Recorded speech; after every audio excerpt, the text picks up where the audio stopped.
Hello and welcome to Trojans Live, presented by your Southern California BMW Centers and the home for all things USC football, ESPN LA 710. And do we have a Washington-themed show to the point tonight where we even brought the Washington weather? We are inside the lab on Figueroa for the first time this season with the USC head coach and, of course, the former UW head coach, Steve Sarkisian. He's readying the Trojans for battle on Thursday against the Huskies. Plus, we're going to have Washington native, USC's right tackle, Zach Banner, and the Huskies legend, Marcus Tuiasosopo. They'll help us preview Thursday night's game as well. And we're going to take a little break from football also and talk to Andre DeGrasse, one of the truly amazing stories in college last season. He's the third fastest man in the world. So let me start you there. I'm Jordan Moore alongside John Jackson. JJ, what's the fastest time you ever ran in the 100? No, that's easy. Now you're asking me right now? Yeah, I want to know. 10-7. 10-7. 10-7. I think that's what Andre ran the first time he ran the 100, right? Exactly. And I'm bluffing on the 10-7, too. Trojans Live is brought to you by your Southern California BMW Centers, exclusive partner of the SoCal BMW Crosstown Cup. Now during the BMW Mission to Drive, lease a 2015 BMW 320i sedan for as low as $369 a month with zero due at signing. Just sign and drive. Details at SoCalBMW.com. All right, let's bring in the coach here. He's coming off a bye week, and isn't this why you left Seattle, Coach? You know, I have to say, when I was the coach at the University of Washington, I always say that the rain's just a myth. That's what everybody tells you. It doesn't really rain up here. It's just a little cloudy and misty. But, you know, it's kind of odd today. It was kind of fitting that this is the weather that we got. But all in all, you know, it's an exciting week, I think, for the team. We're already chomping at the bit to get back on the football field. We got a great audience here Thursday night on national television, so we're all fired up about it. You know, I know you're going to try to get away from it, but you're always going to be asked 100 times over, you know, what it's going to be like to face your former team. But it's not the first time that this happened for you, right? I mean, right. You know, BYU, you've gone through this, and, you know, of course, at USC.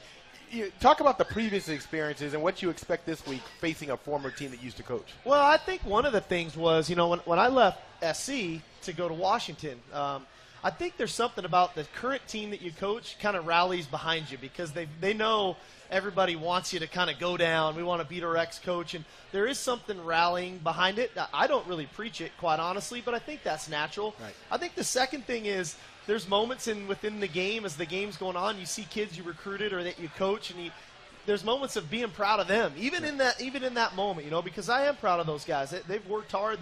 They've grown and become really good players, and I'm happy for the success that they have. Yeah, I wanted to ask you about that, too.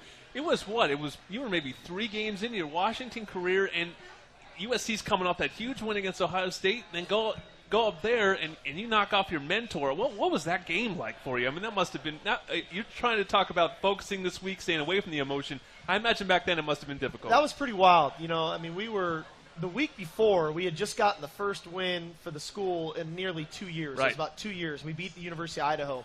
Our first game of the year, we lost to LSU at home. That was my first job as a head coach to get to play LSU at home on ESPN. Thanks. My second game, we beat Idaho. My third game, here comes USC. I think they were third in the country. Yeah. And the game starts off with, I think they rushed for about 175 yards the first 2 drives of the game, and we're down 10-0. And we just kind of hung around. And next thing you know, it was the fourth quarter, and Jake Locker made his plays, and we ended up winning the ball game, and it was just like pandemonium. I mean, it was 75,000 people stormed the field, and I wanted to get to Pete so badly, you know, because I wouldn't have been anywhere without him, and I couldn't get to him. I get up in the locker room, and it was a really surreal moment because as I was trying to get into our team locker room, there was Stanley Havili, there was Joe McKnight, there was Taylor Mays, there was all these guys that I coached that were waiting for me almost already in our own locker room to give me a hug and to say congratulations, and then Pete and I had a really cool moment. So for me, it was one of those moments that you never forget as a head coach.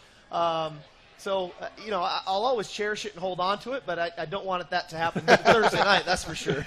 Yeah, and you know, to go along with that, do you find that the players that you've left, is there any animosity on their side? Because, you know, when you recruit you guys, a lot of times they're coming for you. Have you experienced that at all? I mean, I'm sure there's a little bit for some of them. For some of them, I think they understand it better than others. I tried to do my best when I took this job, which was a difficult decision, JJ. I have to tell you, you know, when you recruit kids into a program and you build a program for 5 years and you feel like we're ready to take that next step and then you decide to move on to a different endeavor, And then you have to go face these guys in a team meeting. I wasn't the guy that just walked out the back door and left them high and dry. I went into a team meeting and wanted to address them and express my gratitude for all the hard work they gave us and give them a real sense of, Coach, Scott Woodward, the athletic director, was going to hire a great head coach and they were going to be fine. I'm sure there was some animosity there, and I don't blame them. I don't blame them from that. But I think moving forward, and now it's almost 2 years removed from it, I think some of those emotions can resurface some, and I'm sure they're using some of that as motivation to get themselves ready to play.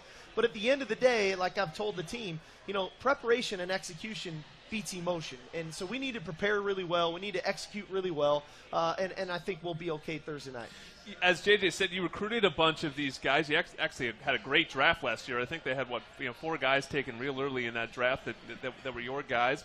Does it help to know the personnel at all when you're watching film and you do know some of these guys? You coach some of them and you recruited almost all of them. Well, I think it's somewhat helpful, but they're using different schemes. They're doing different things. And to their advantage, they know a lot of what we're doing, right? I mean, I can't change an entire playbook over time or change an entire playbook in 1 week for that matter. So we've been preparing for this game to some degree. We knew this was going to come sooner or later. But the reality of it is, once the game gets going, you start playing, the game comes down to blocking and tackling. And you have to be able to get people on the ground. You have to be able to block people to create running lanes. And that's what's going to happen Thursday night. We talked last week about, of course, it being a bye week and you having time to get several things accomplished. What did you get accomplished in the bye week? Well, I think, one, we got rid of the majority of our bumps and bruises, JJ. As you know, you go through 4 games of the season. This is a physical sport. You guys are going to get bumped up and beat up a little bit. We got that done. We moved some people around a little bit. We experimented with some stuff just to precautionary. We got Toa Lobendon a bunch of snaps at center. We moved Dominic Davis around. He played more wide receiver last week than running back. So that was good. For us as a staff, we were able to get out on the road and recruit Friday and Saturday, which was great for us to get out and recruit and see some of the guys that were on. And we got some really much-needed rest. The guys were off their feet. They didn't have to bang and hit each other. Came back and put in some real quality work here Saturday, Sunday, and Monday, and getting ourselves prepared for Thursday night. Any of the young guys seize the bye week? I know that's always something where maybe some guys get a few more reps, a few more opportunities, and a chance to grow a little bit. The guy that jumped out to me again today, and I think he's really on the cusp of becoming a special player for us, is Rasheem Green. I think, you have to remember, this guy missed the majority of training camp with that knee injury. And then he got thrust into action here. So his training camp has really been the first 4 games of the year. I think we're going to see that guy really take a big step for us here in the kind of the middle third of the season. All right, well, we got another segment with Coach coming up. Maybe we'll mix in some questions from Twitter, but we want to remind Trojan fans that our next football game versus the Washington Huskies will be held this Saturday night, October 8th. The USC Athletic Department and administration want to remind you that a Thursday game presents some changes to normal game day activities. To see all the changes to tailgating and parking, go to usctrojans.com/Thursday, usctrojans.com/Thursday. Look forward to seeing you at the Coliseum on Thursday. Fight on. And we will be back to talk about that Thursday game. It's head coach Steve Sarkisian on Trojans Live. And Jordan Moore, John Jackson, and the head coach Steve Sarkisian. We're inside the lab on Figueroa on a rainy Monday night. The game will be coming up this Thursday night, in case I managed to screw up the day of the week when I was talking in the last segment. It's been a month now, Coach. What do you know about your team? What are you sure about your team through a month? I know this. We're an explosive football team. When you just look at the big plays we've generated, whether it's on offense or defense on special teams, I think we're much improved from where we were a year ago. I mean, we're averaging over 8 yards a play on offense, which I think is second in the country right now. You look at, I think we have 2 defensive touchdowns already through 4 games. I know Adoree had the 1 kickoff return call back, but we know his capability in the return game. I just like the explosiveness of this team, and that's something we really wanted to create. It's something that we're recruiting to. So that is the biggest thing that jumps out at me, that, man, we're an explosive, fast football team that can create big plays in all 3 phases. Now due to that, going forward, if you get into a game where, knowing that the offense can score points, how much does that change the coaching philosophy or the game management side of things, even maybe compared to last year's team, where this team, I think, I agree with you, it has a lot more explosive weapons? Well, what it does, too, JJ, to go along with our depth, which is much different than a year ago, I think we can keep our kind of pedal to the metal, our foot on the gas and keep going. And That's something we were even preaching the other night. Let's go, let's go, let's go. We don't have to always slow it down and try to protect everybody and protect everything. We need to stay aggressive. There's going to be games when we're going to have to be really smart and when to really slow it down with 5, 6, 7, 8 minutes left in the game, of shortening the game and things of that nature. But I think where we're at right now, we have an opportunity to remain aggressive regardless of what's going on in the game until we get to the late portions of it. We don't have to save ourselves in the beginning or middle of the third quarter. We can stay in attack mode in all 3 phases into that fourth quarter. You know, you have some key numbers that you're always trying to hit, and one of them has to deal with total plays. But I've heard you talk recently, you almost have to amend that because you've been too efficient, and because of that, you're not running enough or you're not running that magic number of plays That's for you. right. So where have you had to make that balance? Well, the thing is, you know, we want to average over 80 plays a game. And right now I think we're in the mid-60s. But along with that number is our average yards per play, and that goal for us is over 6.5. We're over 8 right now. We're over 8 yards per play, which is an enormous number. And then it's percentage of explosive plays. Of those number of plays that we run, we want to average 20% of those plays as explosive plays, meaning a run of 10 or more yards or a pass of 15 or more yards. We're well over 20% at that number as well right now. So we're not getting as many plays because we're not getting as many opportunities. And the same reason we're not getting a whole lot of third down opportunities either.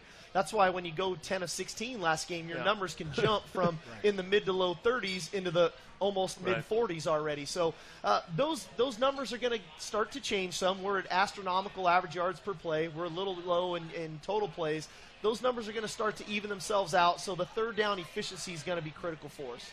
You know, you mentioned the bye week. It gives some guys time to rest, get some guys back. Any updates? Kevon Seymour, Darius Rogers?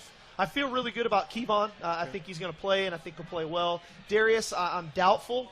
We'll see tomorrow, but you know, a hamstring at wide receiver, JJ, you know better than anybody. That's a tough one, and we want to get him healthy, ready to go. The rest of the guys seem pretty good. You know, they feel good. Claude Pallone went down today with a high ankle sprain. Those are tough. We'll see how it responds tomorrow, you know, with a night into the boot. But the rest of the guys seem good. They seem healthy, seem fresh.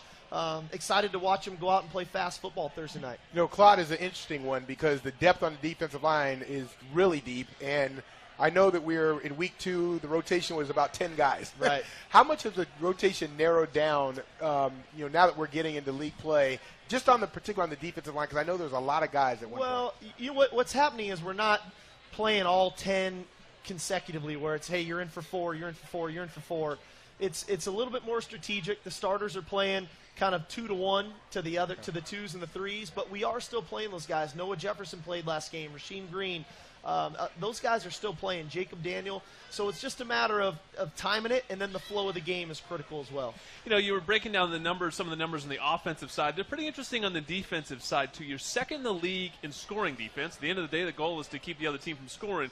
But you do give up some yards where you're 10th in the league in total defense, which is basically just yards per game. Where do you make that balance on the defensive side? I think for us, because we're a no-huddle team, because we go fast, I have to be a realist to think that our defense is going to face more plays than probably other people. They're going to see more plays. With more plays comes more yards. So the stat I really look at is average yards per play. Now, we're still a little high for my liking. I think we're at 5-point-something average yards per play. I'd like to get that number below 4.5 yards per play. That's a quality number because they're going to face upwards. They're averaging 80 plays a game right now on defense. So there is going to be more yards. It's the average yards per play, and then it's the percentage of explosive plays that we want that number down closer to 10%. And then, obviously, the turnover margin. We're +6 right now, which is a great number through 4 games. You know, we're on pace for a really good number at the end of the year. But we just got to keep attacking the football and attacking the football. You know, and I know that you have talked about before that you're a college football fan, that you just watch it, you know, for the interest of it. And how about the difference a week makes? I mean, you know, a week ago we were throwing dirt on Alabama. We were praising UCLA, you know. And now things are sort of – can you explain the parity across the nation and within the conference? Well, I think, you know, go back to 2 weeks ago, we lose. Oh, yeah, there was dirt on you, too. And I had to get on the show and say the sky isn't falling in the McKay Center. And I saw a quote from Nick Saban today. He said if it was up to you guys, referring to the media, we would already be buried 6 feet deep right now. Right. You know, so I think so much of what's going on in the polls and everybody wants to come out with their top 4 every week. I understand TV needs content, radio needs content, print media needs content. it's so early right now. There's so much football left to be played. But I loved it. I love the fact that we got to watch Saturday. There's kind of nothing better coming out of a bye than going 2-0 at UCLA and Notre Dame lose, and you're the head coach at USC. So it's fun watching those other teams in those wild games and the big upsets. But I know you want to, you had your one, and you want to find that consistency. Sure. So what's the key to avoiding that muck for the rest of the season and being that team that levels out at the top? Well, I think, one, you have to use living examples, and that's what we did coming out of Saturday. I sent all the guys home Saturday after practice. I said, go watch college football. And it was perfect, all the stuff that happened, and I was able to come in Sunday morning and point out all the losses and the close games and talk about every day we come to practice, we have to sharpen our sword. We have to get better so that every Saturday we take the field, we're mentally, physically, emotionally as sharp as we can be to go play the best football we can play. And I think our guys really understand it, And even, I know we lost the Stanford game. I wouldn't say we were totally off. I give Stanford a lot of credit for how well they played. So I think our guys understand the frame of mind that it takes every Saturday or Thursday or Friday, whenever we're playing now, that we have to be so locked in every single day of the week to maximize our chances when we're in the practice field so that we can do it when we take the field on game day. And with that being said, that especially offensively, the timing was so great against Arizona State. And I know you wanted to sort of bottle that up. What have you done practice-wise to make sure that they sort of stay at that game speed as opposed to drifting back a little bit to practice speed? JJ, great question. We've been really physical, man. I mean, these practices we've had have been physical practices. I mean, yesterday was about as physical of practice as I've probably been around here where it wasn't a scrimmage practice. I mean, these guys were getting after it. To the point today, I took off their pants and just put them in shorts because I didn't want to go to the ground anymore. But these guys are hungry, and they want to get back on the field. I think they still have that taste in their mouth where they've got something to prove. They got a chip on their shoulder, and that's not a bad place to be. You can't rely on that solely. Like I said, it takes preparation and execution, but it's not bad to have a little chip on your shoulder now and then. What do we know about this character we got next here? How long's this show? Because he's going to have some long answers for you, that's for sure. Well, that's Zach Banner. He's due up next. Thanks to the coach, as always. You can see him this fall at Monday Morning Quarterback. You don't want to miss the luncheons, and there's a special dinner this year as well. Come dine, watch film playbacks, and have your questions answered by the coach. JJ's there, too. You get to hang out with him. Next program is Monday, October 12th. That's prior to the Notre Dame game. Sign up online at TrojanAthleticFund.com or call 213-740-4167. Next up is they call him the biggest man in college football. There was actually a ranking for that, and he won it. So he's coming up next. Zach Banner next on Trojans Live.